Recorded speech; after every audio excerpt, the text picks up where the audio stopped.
You're listening to Whoa! Potluck.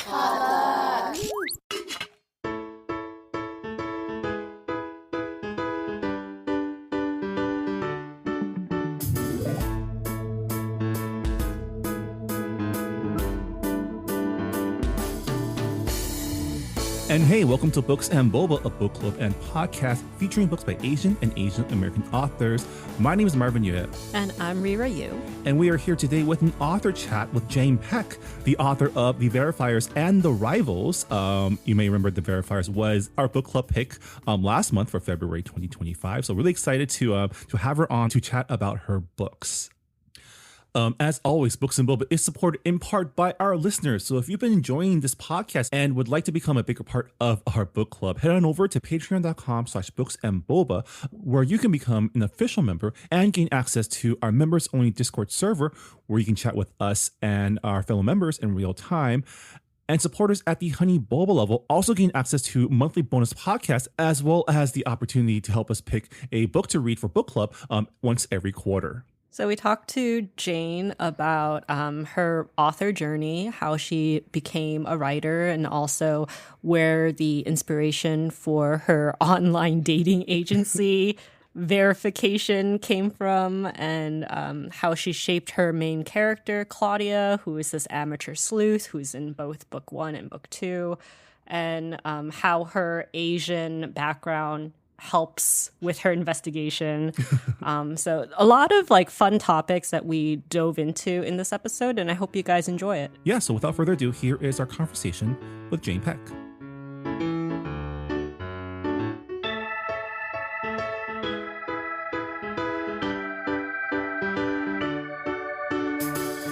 And we are here with Jane Peck, author of mystery novel The Verifiers. Her short fiction has appeared in several publications, including the Brooklyn Review and Literary Hub, and has also been featured twice in the Best American Short Stories. And we are here to talk to Jane about her newest novel, The Rivals, which is the sequel to The Verifiers, which we read for our February book club pick. Welcome to the show, Jane. Thank you. Our listeners don't know how, we planned to have Jane, back in January, but then Marvin had kids, and then I had a fire to evacuate from, and Jane also had her, injury. So this has been an episode that has been long time coming, so... Yeah. So a belated congratulations on the launch of your second book, The Rivals, that came out last December. So that also means the listeners can pick up the book. So if you're interested, if you read along with us for The Verifiers and are interested in the continuing adventures of Claudia Lynn, or if you are so inspired to after our conversation, it's out now. Yeah, thanks so much. So I wanted to start our conversation with a little icebreaker, because your books go into the world of online dating. And dating apps. My question is, what is a red flag for you on a first date? And I know all of us here are not single, but we have to have some stories, right? That's true. Wow. To be honest, it's been a long time. The thing is, I should say that even though I write about, an online dating detective agency and about, how everyone in my book who is online dating apparently is either lying to someone or being lied to. I actually met my wife online. So, there is a happy ending to that. And, she was actually the first person I met on OkCupid, and I was the first person she met on OkCupid. So, we like to say that we have low standards. And so we're like, well, if this will do. But it's so I will say that online dating has actually worked out for me personally. I'm trying to think of, before that, any red flags. I don't know, sometimes you do show, so then I'll also say that most of the times I did have very positive experiences with the people I met online, even when, we didn't click romantically. It was just a good conversation. It was just going to a new coffee shop, just getting to know people you wouldn't otherwise. Maybe it's I don't know, every now and then you meet someone and they just seem very strange.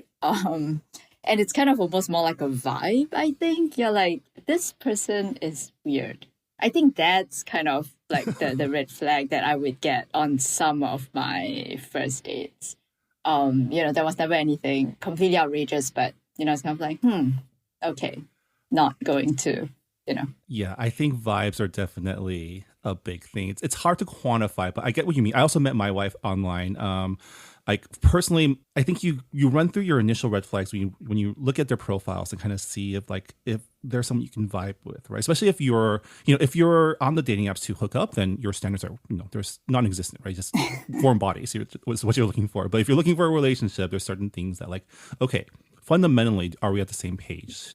People signal things on their profiles, what their political views are, what their tastes are in terms of food, art, culture, and so I think if there's some baseline things that you connect with, then that's great. But if there's something that's like, oh, you like that movie, maybe we shouldn't, maybe we're not compatible. I know for my wife, it was. I think this is a bigger issue with women is that a lot of dudes lie about their height. And I'm a 6 foot tall Chinese guy, but just looking at profile, you're like, is he really 6 feet tall? Because he is Chinese, right? So I know she had to verify that before like agreeing to like meet with me for the first time. So out of curiosity, how did she verify that? Did you have to like take a picture of yourself like next to I don't know, like a ruler or something? That plus, so this is a funny story. So before our first date, we agreed to meet up for like a coffee date at Whole Foods in downtown LA. And as I was going up the escalator, I see someone like kind of dart into the aisle. So she was kind of scoping me out, like hidden in the aisles to like verify that I was as tall as I said I was. But then she got caught. That's why you need a professional agency to do that. Yeah, definitely. That's when a professional agency would come in handy. As someone who did not online date or do dating apps at all, I don't have any like personal experiences to share, but I have helped my friends through like their online dating journey. And sometimes I would accompany them to a date and I'll be kind of like in the background, making sure that the person that they're dating is like not a crazy person. And there have been some crazy people. So I guess like my vicarious red flag is whenever the person is really rude to a service worker. Like, yeah, because it's just like if they're going to treat someone like they're a servant or as if they're lesser than because they're not in a prestigious position, then it just kind of shows what kind of personality they have and how they think of just relationships as like transactional.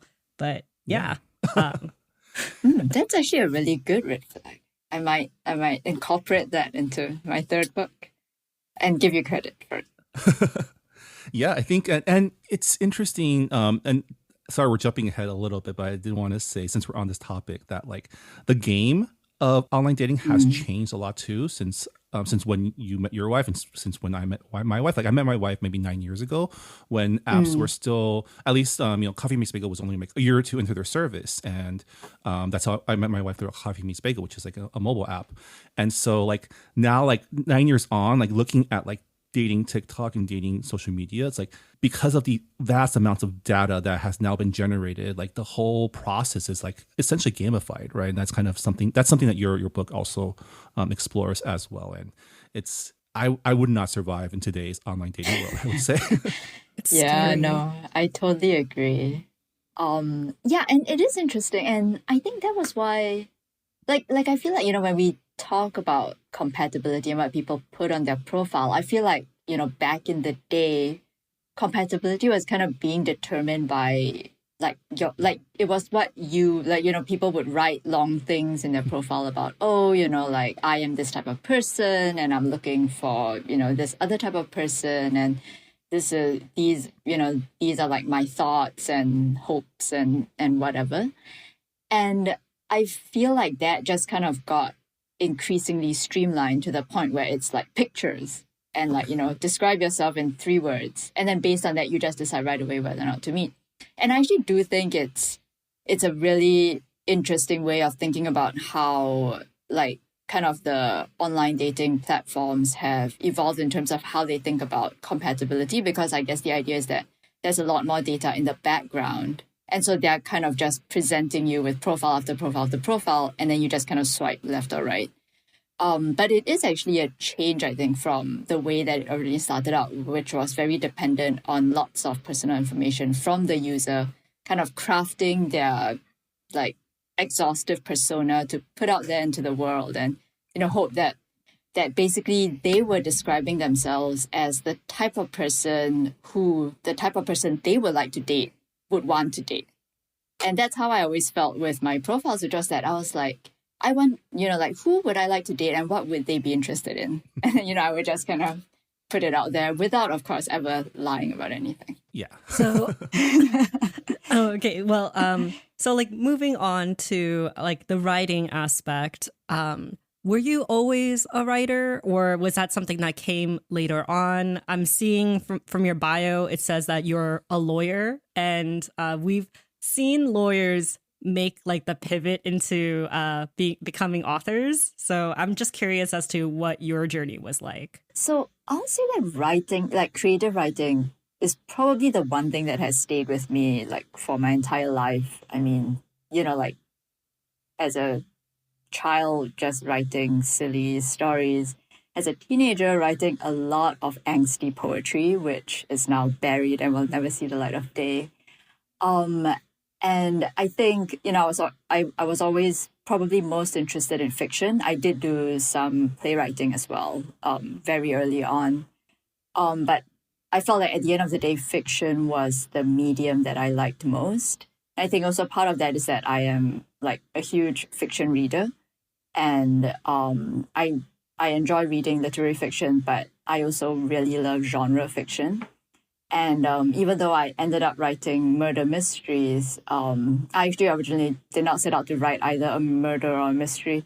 Somehow ended up in that category. My own like first love is probably epic fantasy, and I would love to write a fantasy series someday. So it was just something that I always kept up with through my teens and onwards. I think in college I was a history major, and then I suffered from that whole, oh no, what am I going to do with my life after college? Panic and apply to law school. Get into law school, so then go to law school. And then I think as I was finishing up law school, the same thing happened again where, oh, what am I going to do with my life after law school? Panic, apply to law firm, get into law firm, start working at law firm. And I was a mergers and acquisitions associate at a big law firm for a number of years. And then I think around the time I turned 30, it's like, oh no, I have not gotten anywhere with this, long time writing dream that I have. And I went for a writing workshop, the Tin House writing workshop.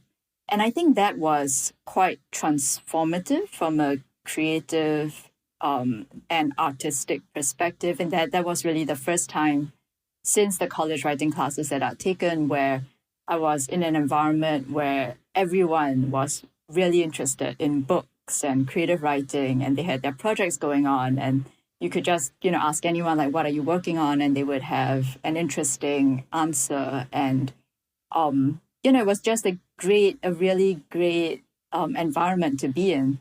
And I think it was coming back from that workshop that I kind of decided to make the plunge. And, I left my corporate law job and went and actually took a year off to try and figure out if I could write on my own without doing the MFA, which I eventually did.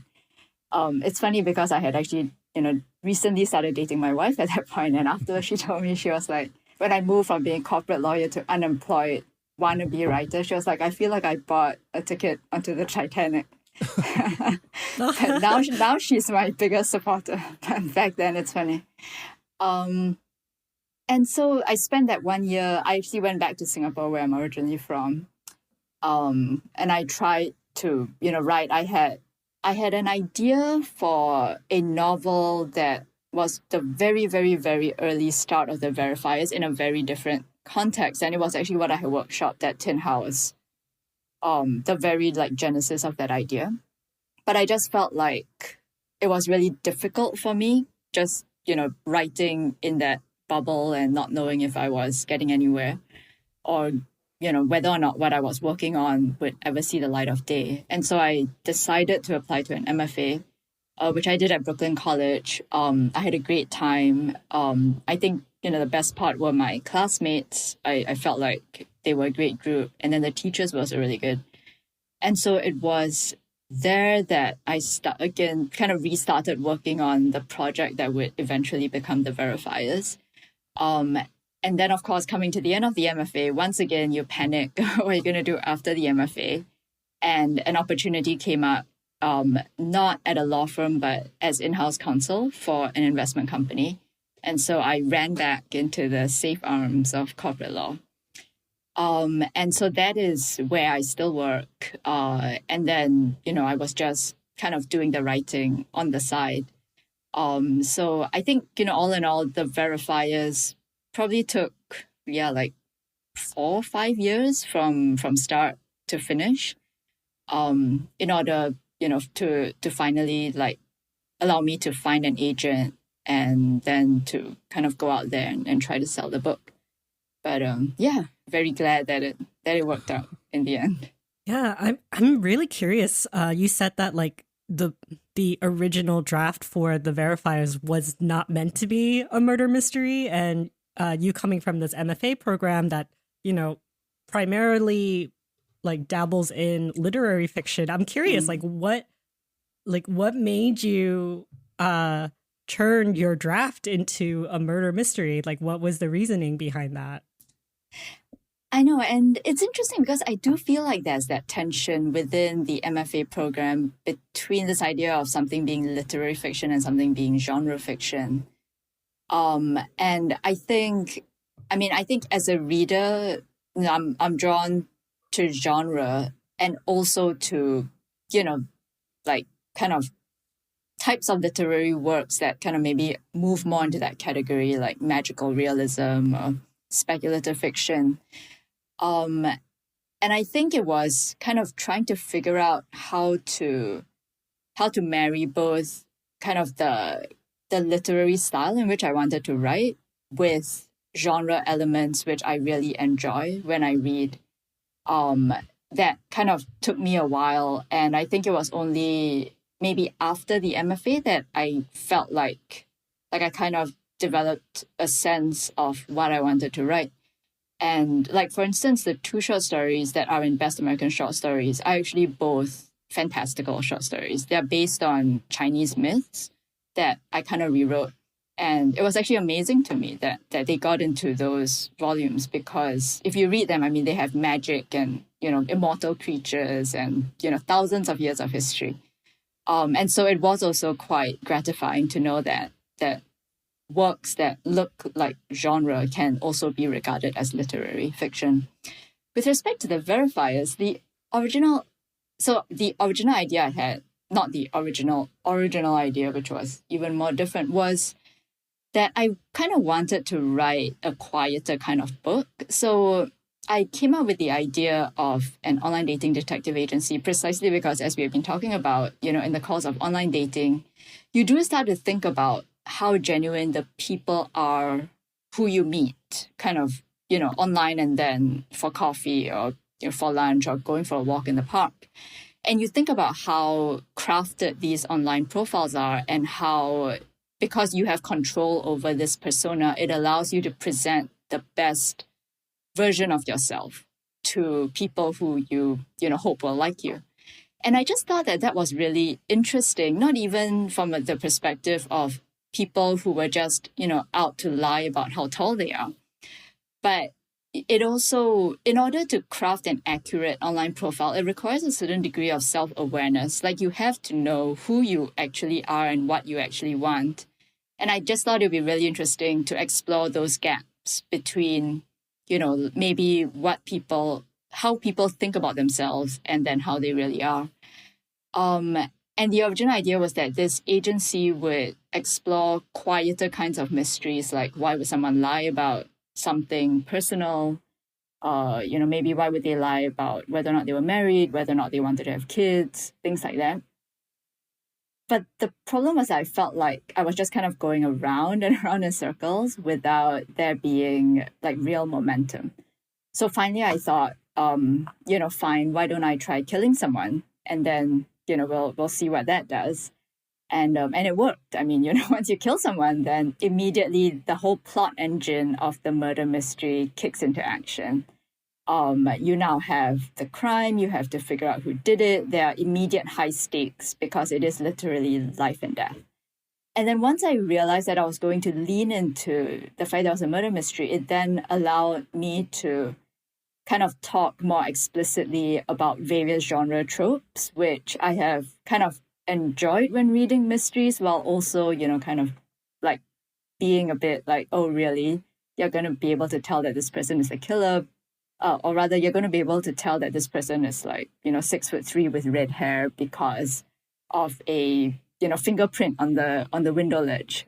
And so I feel like the kind of classic mysteries actually lend themselves really well to gentle satire, gentle, respectful satire, because, I do, in fact, think that Agatha Christie and Arthur Conan Doyle and the like are, very good authors with very good plots. But it's also fun to play with those tropes. And, I enjoy doing that in my own novel. I'm always curious when we talk to writers of like murder mystery, detective fiction. What's your process in mapping out the mystery, right? Like doling out the red herrings. Gosh. Like, are you, because some authors just like go with the flow, and some authors have like the board with the red string, right? The murder board, yeah. No, my process is that I had no process, so which is maybe why it took me 5 years to write this book. And I think it was because, at least for the verifiers, I was very against outlining. I was like, no, that takes away the fun of it. Like, part of what I enjoy about writing is the journey and discovering as you go along what's going to happen. The problem is that if you do things that way, it takes a really long time to discover what's going to happen, because, you might write 10 pages in and you're like, this is not going anywhere. I think I always knew who was killed, but I actually, for a very long time, I didn't know who did it, and I didn't exactly know how. And the first time I kind of put the manuscript together, I actually, got an agent who is an amazing agent, and I think she saw the potential in the manuscript. But I mean, the first time I did it, there was really no resolution whatsoever. It was just kind of like, okay, let's kick this can down the road, and then I left it there. And then I think everyone realized that wasn't going to work because readers would be very upset. So then I had to figure out who did it. And I actually played around with 2 different options. And I actually wrote out both for a while to see which one felt like it made more sense. And then, I ended up with the person who did do the murder. But having learned my lesson from the first book, I think in the second book, I did do a rough outline. And I think with the second book, I actually knew the murder part of it from the start, I think. Like, I knew who was killed, who killed them, and how. And I think because in the second book, it's almost kind of like the murder that happens in the book is almost kind of like on a parallel track to all the discussions around the conspiracy. So that kind of allowed me, I think, to work it in more easily, in the sense that I didn't have to make sure it meshed, like the actual killing meshed with what was going on in terms of the conspiracy and, the other secretive organizations that turns out are in that book. I think like with genre tropes, they are very helpful in fleshing out character and also fleshing out the plot. Actually, your experience reminds me of another author we interviewed on the show, June Her. She's the author of Silence of Bones and The Red Palace, which are like historical murder mysteries. But I remember like she came from like a Regency romance background, and she was just like, I realized that the book I was writing didn't have a plot, and murder mysteries have like good infrastructure for plot. So I was like, oh, okay, like that's funny how she kind of like pivoted in that direction. And you do play around with a lot of like murder mystery tropes, but in your second book, The Rivals, you kind of make the adjacent jump into spy thriller. And even though there's like a lot of similarities, I feel like they are very distinct in like their styles and also like the motivations of their characters. So how was that experience making that switch in genres and plotting wise? Yeah, so I wrote The Verifiers hoping that it would be a series, but obviously not knowing whether or not it would be. And then once I realized that I was fortunate enough to be able to write a second and now a third book, I realized that I didn't necessarily want a series where the second book was just the same as the first, just that it happened to be a different crime. I think that kind of two types of murder mysteries series. I think there's the one where the detective is a constant and they just go from like mystery to mystery to mystery, but they remain the same. And the books aren't really about their inner workings and developing them, but it's about how they solve each crime. They're kind of like a mechanism to solve the crime. For instance, like Hercule Poirot. And I think, I would also say Sherlock Holmes, even though there's, I think, a bit more character development, or the Inspector Maigret novels. And then I think there's the second type of murder mystery where the novel is actually really about the detective, and the mystery is important and interesting to us because it's important to the detective, and it shows us how the detective changes as a result of that particular mystery. And I actually think Tana French does that really well. And I remember when I read her first book, and it actually kind of gave me a new way of thinking about this murder mystery genre. I mean, granted, hers is a specific subcategory, which is the police procedural. But the idea that each murder in her book was really unique because it was personally important to the detective who was investigating it. And by the end of that book, the detective is just changed as a person because of the mystery. And so I felt like I wanted to do that with my novels. Like, I didn't want Claudia and her family to be the same, or the characters around her to be the same from book to book. I wanted the external events to actually affect them internally as people and develop the relationships that they have with each other. And then I thought, well, as with kind of the substance, I would also like to do that with the style. I thought that, it would be interesting for each book in the series to kind of have echoes of a different genre. I chose a spy thriller because it's kind of the easiest to go from the murder mystery to the spy thriller. And also, I think I hadn't necessarily originally thought that there would be this big online dating platform conspiracy. But once I realized that that was what was happening, because, I have no process, I realized that actually the spy thriller works really well with that idea of the kind of shadowy forces that are pulling the strings behind the curtain, and the effects that has on individuals. And I am less familiar with spy thrillers than I am with murder mysteries. So, I did a lot of reading in between books 1 and 2, and, and then I reference them in the books because I'm like, all this reading should not go to waste. Like, Graham Greene, John le Carre. And one thing I realized as I went was that even though people think about the murder mystery and the spy thriller as kind of complementary, and I definitely did, but in some ways they are really opposites. Like, the murder mystery is all about clarity, and it's all about this single event that has ruptured society that by solving the crime you kind of heal society again. But the spy thriller is the opposite. There's no clarity, there's no sense of who is good and who is evil. Everyone is compromised. And it isn't that there is an event that ruptures society that has to be healed. It's society itself that is ruptured. And we are all just, trying to manage without kind of like condemning ourselves in terms of the actions that we take.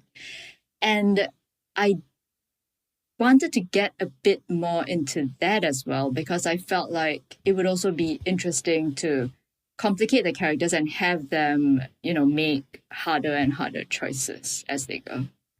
Yeah. Personally, I'm a big fan of The Americans, which is like a spy thriller to the TV series. So when your second book, when the rivals veered into like spy territory with developing assets and dead drops, I was like, oh man, this is awesome. And it's really interesting when you talk about your literary fiction experience, like background, because Claudia, your main investigator, your main detective in your series, she is such an interesting character because she is essentially like, she is not like I wouldn't say she's the best detective, but she's a really good one. And that's because her secret power is her English degree, right? Her ability to like follow narratives and like use tropes to her advantage. Can you talk to us how you developed your Claudia as a character? That would be wish fulfillment, right? If an English degree could equip us to all become Sherlock Holmes. So Claudia is interesting because she was actually one of the last pieces of the verifiers to come into place. So what came first was the idea of the detective agency. I think I had Kamla and Bex and Squirrel, I think, pretty early on. I think they were very clear in my mind. But my main character was actually someone who was not Asian. And interesting. I mean, yeah, I know. And it's funny because when I think about it now, I think what was going through my mind at the time was I knew that I wanted her to be a gay female because I just didn't see those characters when I was growing up, and I really wanted to write one of them. But then I thought, if I also make her Asian, and if I did make her Asian, I would have made her Chinese. Then it kind of started to feel too close to me. I was like, oh, everyone is just going to think that I am Claudia. And in fact, people do think that I am Claudia, which I'm not. And so I started writing a character who was just kind of from the Midwest and just kind of, white and and I just never really had a feel on who she was. Like I didn't really understand her family the way I felt like I should. I didn't really understand her personality and her character.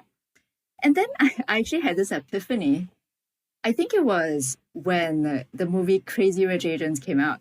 And that was Labor Day weekend. I was walking around with a friend, and I think we might have been talking about my book or maybe that movie. But then it kind of occurred to me that, Crazy Rich Asians is a, Hollywood rom-com, like full on.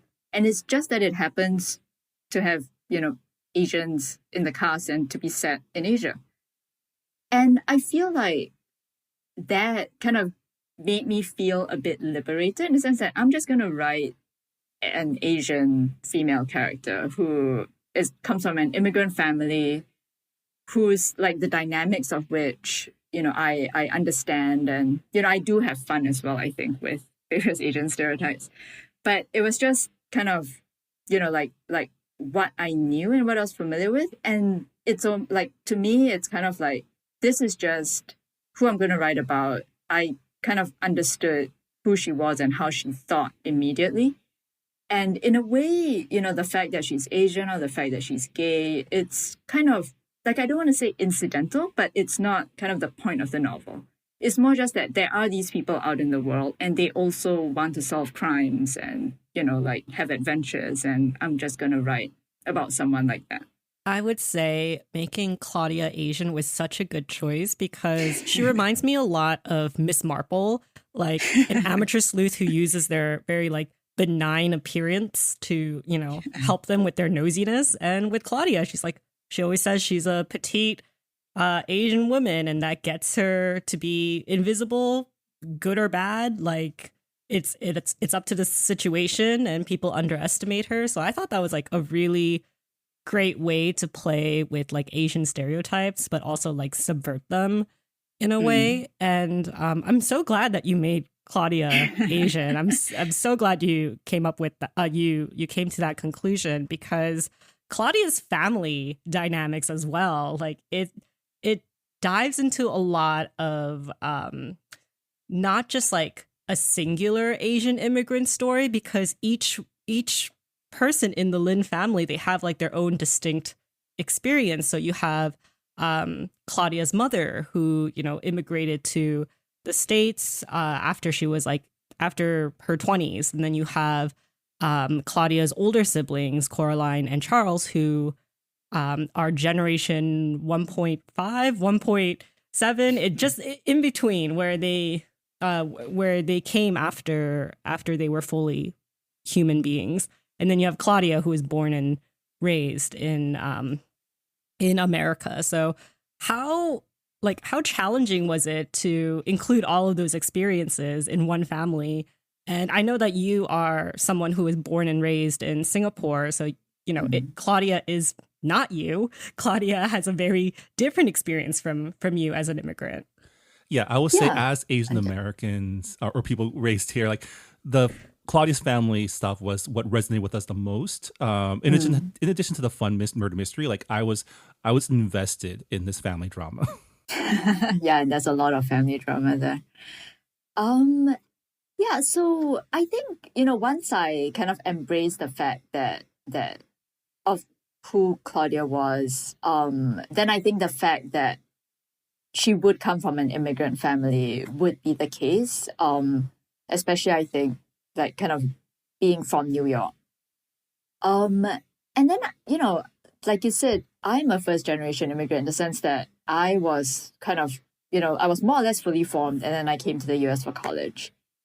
But I didn't want to write about that experience because I feel like if I wrote from the perspective of a first generation immigrant, I feel like to do it justice, a large part of the novel would have to be about that decision to immigrate, kind of like calling back to the country you were from, looking at, you know, how this new country is. And a lot of the narrative would necessarily need to be about the immigrant story, so to speak.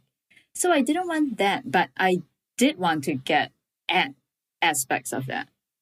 So I decided that, you know, I would make Claudia second generation because I think also, you know, I do have a lot of Asian American and, you know, other immigrant friends. And I always find it interesting. I feel like my perspective and theirs often diverge a lot. And I think a lot of it might be growing up in a place where you are the minority and the place where you are not. And so, you know, I never felt like I was a minority. And by the time I came here, I think my self-image was kind of hardened enough that, you know, I think I just react differently, just given my upbringing. And so I wanted to kind of explore that second generation immigrant perspective and experience. And then I think Charles and Caroline, it just felt like a really interesting dynamic that I had heard about, you know, in some immigrant families. And I just felt like it would be so interesting to have these three siblings who have this, you know, kind of very, like at once they're very close, but there's also a lot of distance. And I think for myself, I am one of three siblings. I'm actually the oldest. Oh my gosh. Wow. Claudia is really like the opposite of you. Yeah, I know. I mean, we both like cycling and books and food, etc. But yeah, so I'm actually like Charles, I guess. I mean, I am in a corporate job. So but I always really enjoyed that dynamic, that three-person dynamic. And I think, you know, I did also want Charles and Caroline and Claudia to all be different. And I think I did also want to explore that idea of, you know, like the favorite and how that affects the dynamics between siblings. I mean, I will say, you know, in my own family, I've never felt like there was any of that.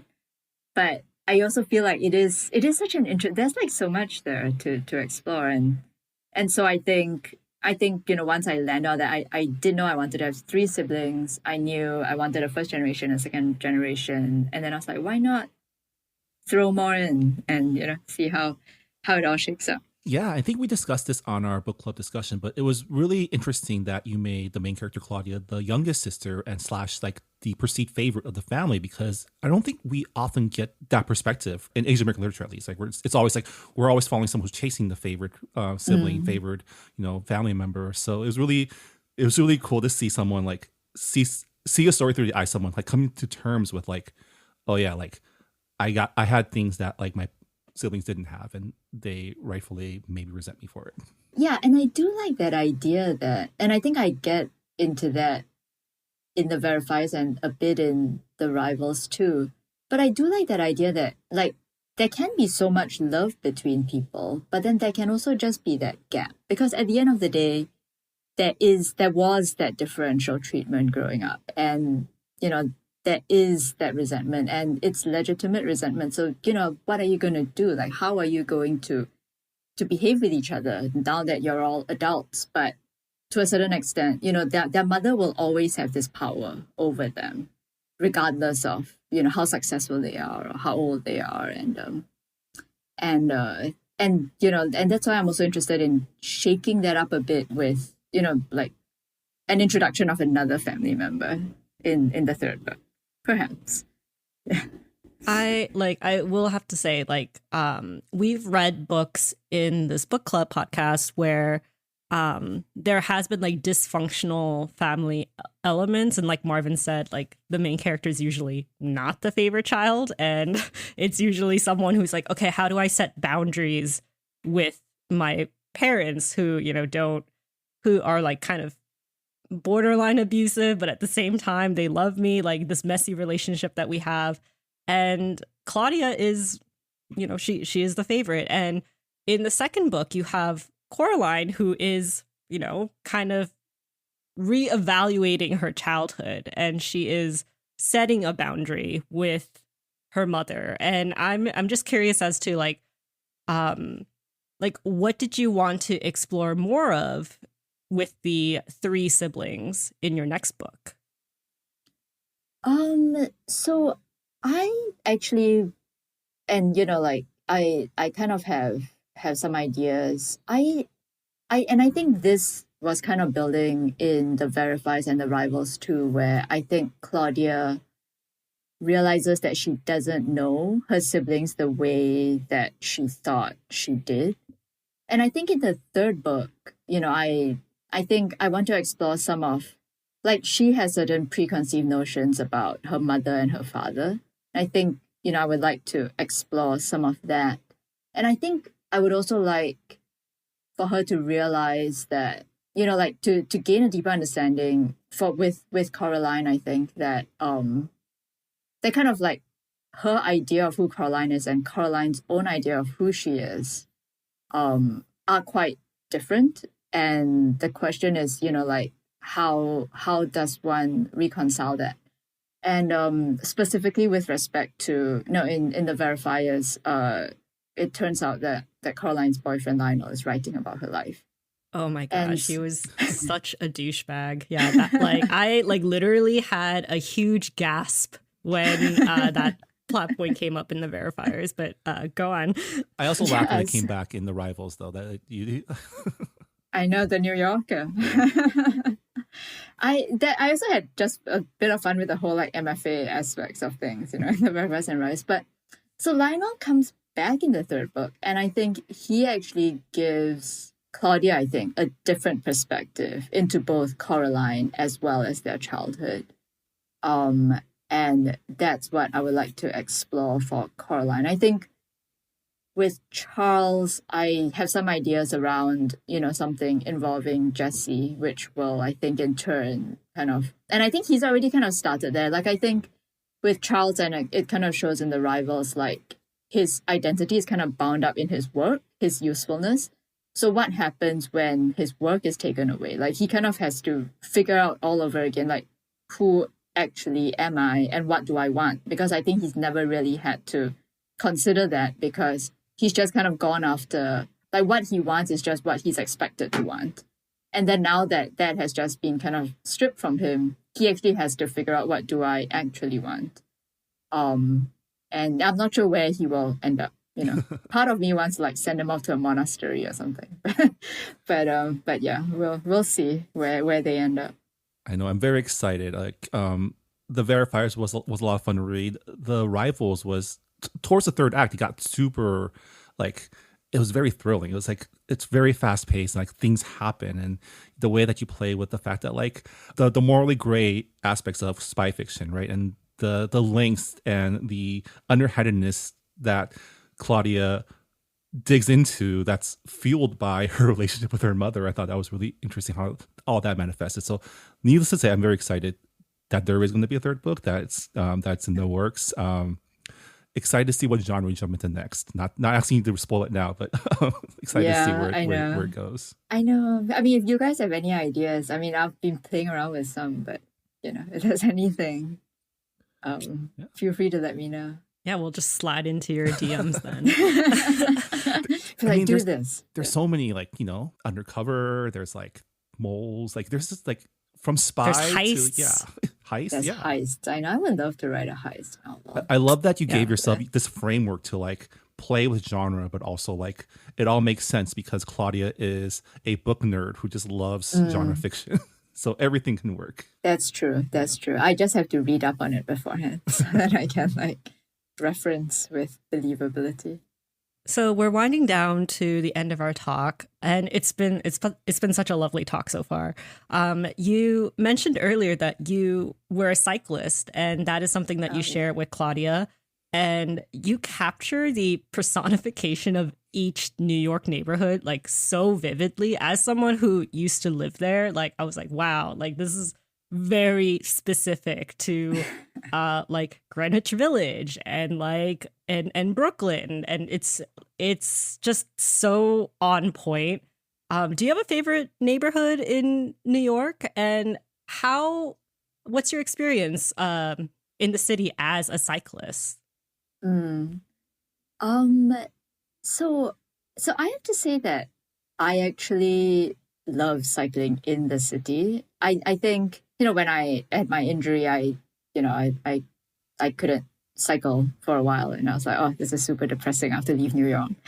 But yeah, it just feels like it really is the best way to get around the city. And what I love is that it's like you feel really alive. Maybe because you are like in constant danger of being like run over or something, but you just get to see so much, and I think you kind of do notice in a particular way how each neighborhood changes.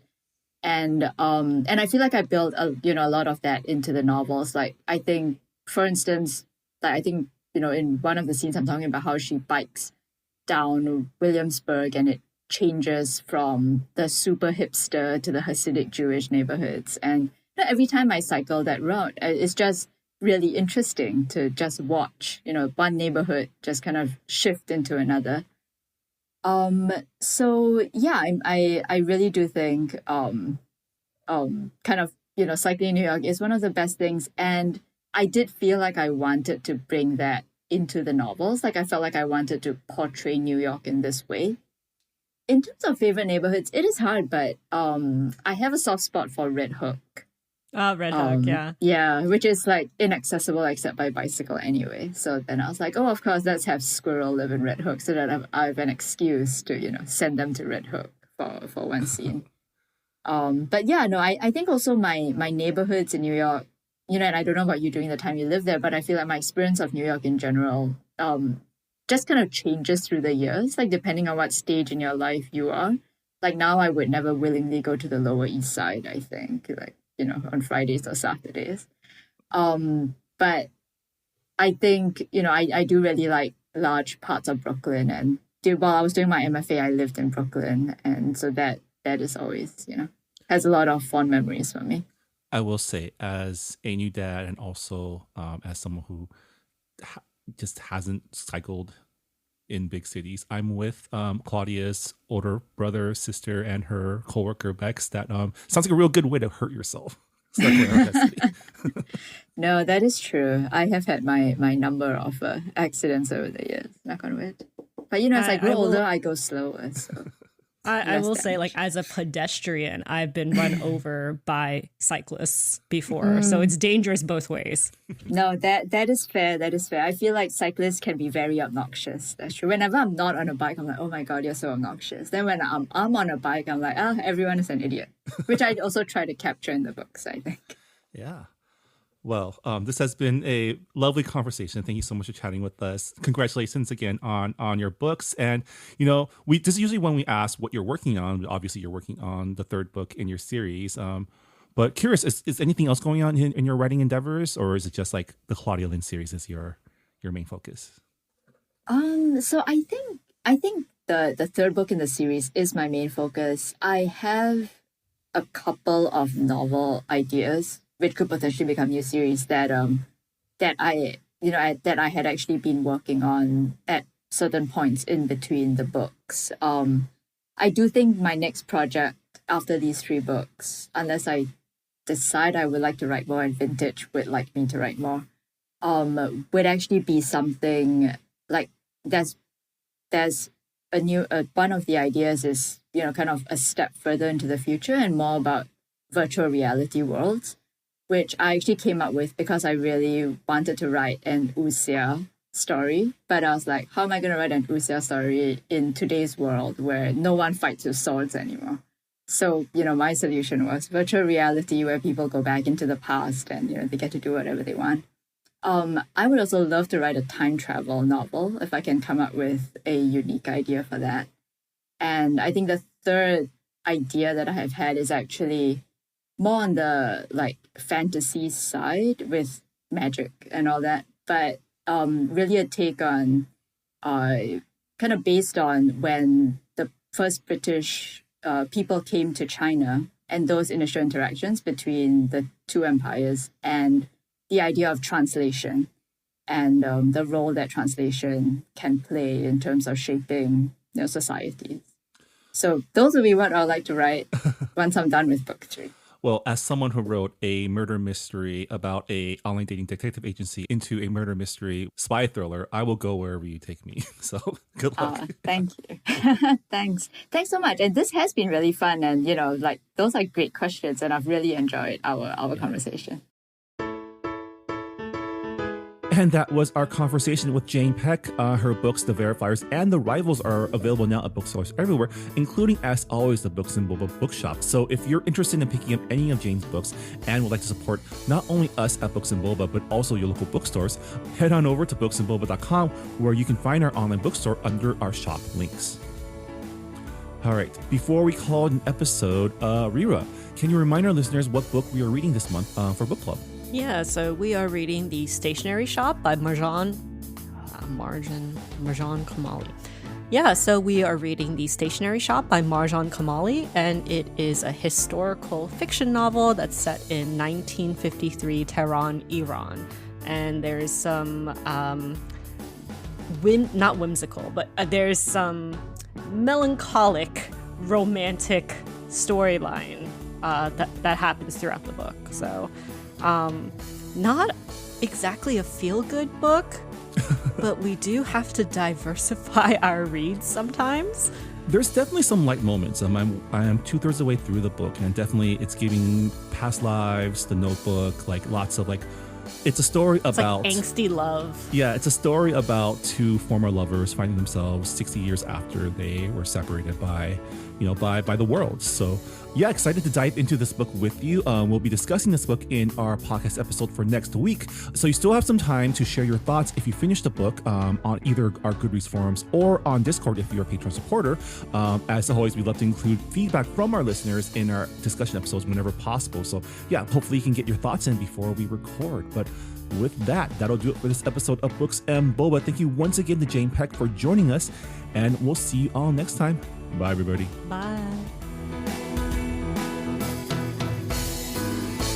Thanks for listening to Books and Boba. This podcast was hosted by Marvin Yue and Rira Yu and edited and produced by Marvin Yue. Follow the book club on Twitter and Instagram by going to @booksandboba and engage with us on Goodreads on our Goodreads group. You can also check out past episodes of the podcast by going to booksandboba.com and by subscribing to us on your favorite podcast app. Don't forget, you can support Books and Boba and Asian American authors by purchasing books at our bookshop.org account. Check out the link in our show notes and also at booksandboba.com. Books and Boba is a proud member of the Potluck Podcast Collective, a collective of Asian American hosted podcasts featuring unique voices and stories from the Asian diaspora. Learn more about the collective and check out our fellow Potluck shows by visiting the website podcastpotluck.com. Thanks for listening.